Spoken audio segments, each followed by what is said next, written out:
പ്രതിസന്ധികളെ നിഷേധാത്മകമായി കാണാൻ ശ്രമിക്കരുത്. ഒരു തോട്ടത്തിൽ ജോലി ചെയ്യുന്ന ആൾ തൻ്റെ മകനെ അടുത്തുള്ള ഒരു നല്ല ഇംഗ്ലീഷ് മീഡിയം സ്കൂളിൽ ചേർത്തു. അവൻ എല്ലാ കാര്യങ്ങളിലും സമർത്ഥനായിരുന്നു.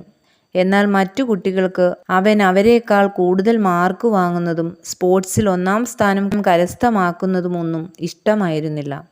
അതുകൊണ്ട് തോട്ടപ്പണിക്കാരൻ്റെ മകൻ എന്ന് പറഞ്ഞ് അവർ അവനെ കളിയാക്കുമായിരുന്നു.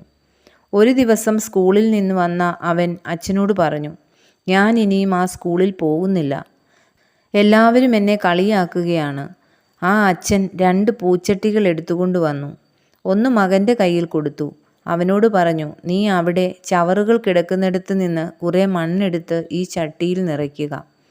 അച്ഛനാകട്ടെ കുറേ നല്ല മണ്ണ് തൻ്റെ ചട്ടിയിൽ നിറച്ചു. നല്ല ചില വിത്തുകൾ ഇരുവരും ആ ചട്ടികളിൽ കുഴിച്ചിട്ടു. എന്നിട്ട് അച്ഛൻ മകനോട് പറഞ്ഞു, നീ പുഴയിൽ